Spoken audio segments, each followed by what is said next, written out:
యొక్క దుర్మార్గమైన సవతి తల్లి వైఖరితోని మన దక్షిణాది నష్టపోతున్నది. జనాభా నియంత్రణ పాటించిన పాపానికి 1971లో ఆ రోజు అప్పుడున్న కాంగ్రెస్ ప్రభుత్వం కేంద్రంలో వాళ్ళే చెప్పినారు, హమ్ దో హమారే దో అని నినాదం ఉండేది.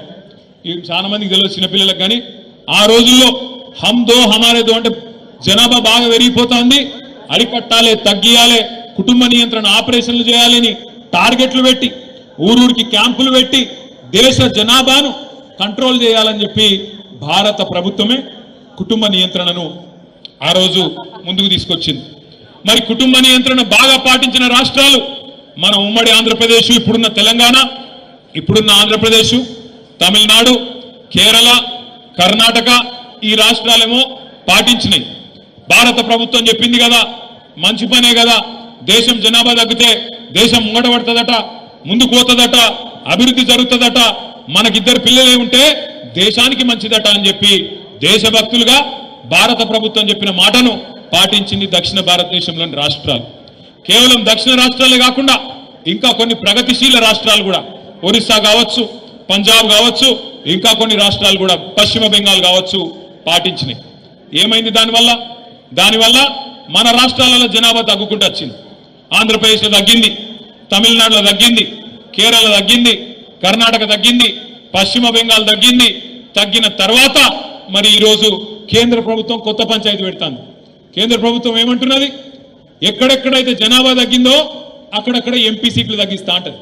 ఎక్కడెక్కడైతే ఎవడైతే నీ మాట వినకుండా పిల్లలు కనుకుండా వేయిండో, ఎక్కడెక్కడైతే జనాభా పెరిగిందో, ఉత్తరప్రదేశ్లో, బీహార్లో, మధ్యప్రదేశ్లో, రాజస్థాన్లో వాళ్ళు జనం ఎక్కువ ఉన్నారు కాబట్టి ఎంపీ సీట్లు ఎక్కువ చేస్తా, మీరు తగ్గినారు కాబట్టి మీకు తక్కువ చేస్తా అని చెప్పి మోడీ గారు ఇలా మన మెడ మీద డీలిమిటేషన్ అని కత్తి పెట్టబోతా ఉన్నాడు. అందుకే సమిష్టిగా కొట్లాడాలి. ఎందుకంటే వాళ్ళకి ఎరికే బీజేపీ వాళ్ళకు తెలంగాణలో వాళ్ళకు నూకలు చెల్లాయి. ఏదో ఒక ఎలక్షన్ గెలిచిర్రు మొన్న, అడిమారి గుడి దెబ్బల ఊరూరికి రేషన్ బియ్యం పంచి తలంబ్రాలని దానికి ఒక కథ పెట్టి, నేను చెప్పేది కరెక్టా కాదా? మీరేమైనా నిజంగా వచ్చినాయి అనుకుంటున్నారు? అయోధ్యకి అయోధ్య లేదు, ఏం లేదు. అయోధ్యలోనే వీళ్ళ మోసం పసిగట్టిరు. అయోధ్య ఎక్కడైతే రాముల వారి గుడి కట్టినరో అక్కడి ప్రజలే వీళ్ళు మోసగాలని గుర్తించి అక్కడనే వీళ్ళని ఓడగొట్టి ఇంటికి పంపించారు బీజేపీ వాళ్ళని. కానీ వీళ్ళు తలంబ్రాలు తెచ్చి అందులో మనకు కూడా సెంటిమెంట్ ఊసిరు, మనోళ్ళకు కూడా ఊసిరు. నేను ఒక 2-3 సర్పంచులు మా వాళ్ళు అడిగారు సిరిసిల్లలో, అన్నా మరి ఏం చేయాలి, ఏం చేస్తురేంద్రబాయ్, ఏం చేద్దామంటే మరి దేవుని కదా, సరే చెయ్యి కాంతి అన్న అంటే మరి ఎక్కడో అక్కడ ఊరేగింపులు తీసిరు మనోళ్ళే.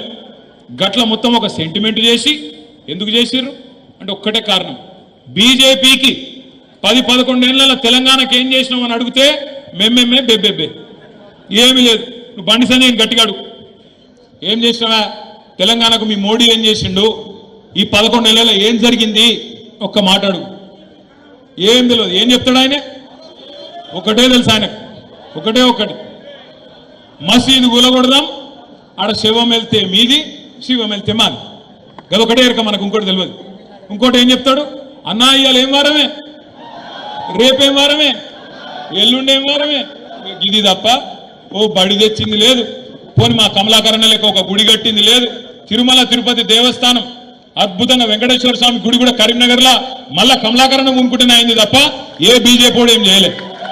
గుడి కట్టినా, బడి కట్టినా, కరీంనగర్కు మెడికల్ కాలేజీ తెచ్చినా, కరీంనగర్ను స్మార్ట్ సిటీగా అద్భుతంగా అభివృద్ధి చేసిన ఉమ్మడి కరీంనగర్ జిల్లాకు కాళేశ్వరం నీళ్లు తీసుకొచ్చి టైలెండ్ గ్రామాలు హుజురాబాద్ కావచ్చు, ఉస్నాబాద్లో కావచ్చు, పెద్దపల్లిలో కావచ్చు, చొప్పదండిలో కావచ్చు, చివరి గ్రామాలకు నీళ్లు ఇచ్చిన, మరి అటు అప్పర్ మానేరు నుంచి కింద గోదావరి దాకా మంత్రి నియోజకవర్గంలో మానేరు నదిని ఒక సజీవ జలదృశ్యంగా మార్చిన, అదేవిధంగా రివర్స్ పంపింగ్ ద్వారా కోరుట్ల, జగిత్యాల నియోజకవర్గాలకు కూడా, చొప్పదండి నియోజకవర్గానికి కూడా ఆ ఎస్ఆర్ఎస్పి వరద కాలువను కూడా పూర్తి స్థాయిలో ఒక రిజర్వాయర్ గా మార్చిన ఆ ఘనత ఎవలది?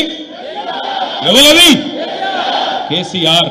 మొత్తం ఉమ్మడి కరీంనగర్ జిల్లాని సస్యశ్యామలం చేసి, జగిత్యాల జిల్లా చేసి, పెద్దపల్లి జిల్లా చేసి, రాజన్న సిరిసిల్ల జిల్లా చేసి, జిల్లాకు ఒక మెడికల్ కాలేజీ పెట్టి, జిల్లాకు ఒక నర్సింగ్ కాలేజీ పెట్టి, 280 ఉన్న గురుకుల పాఠశాలలను 1022 గురుకుల పాఠశాలలు చేసి 1,00,000 మంది ఉండే విద్యార్థులను 6 లక్షల మంది గురుకుల విద్యార్థులకు ఒక్కొక్క విద్యార్థి మీద 1,20,000 రూపాయలు ఖర్చు పెట్టి పిల్లలకు కానీ పెద్దలకు కానీ అందరికీ అన్ని చేసిన నాయకుడు కేసీఆర్. 10 ఏళ్ళు బ్రహ్మాండంగా కడుపుల సల్ల కదలకుండా ఎక్కడ కూర్చున్న వాళ్ళకి అక్కడ ఫోన్ల బ్రహ్మాండంగా మెసేజ్లు పడుతున్నాయి. యాసంగి నాటేసే టైం వచ్చిందంటే, వానకాలం నాటేసే టైం వచ్చిందంటే మీ ఫోన్లో ఏం సౌండ్ వస్తుండే? టింగు టింగు అంటుండేనా? ఇప్పుడు టింగు లేదు, బొంగు లేదు. ఉందా? వాడు కొత్తది కనిపెట్టిండు. టింగు టింగ్ అంటే కేసీఆర్, అది కొత్త టకీ టకీ అట. టకీ లేదు, పికీ లేదు.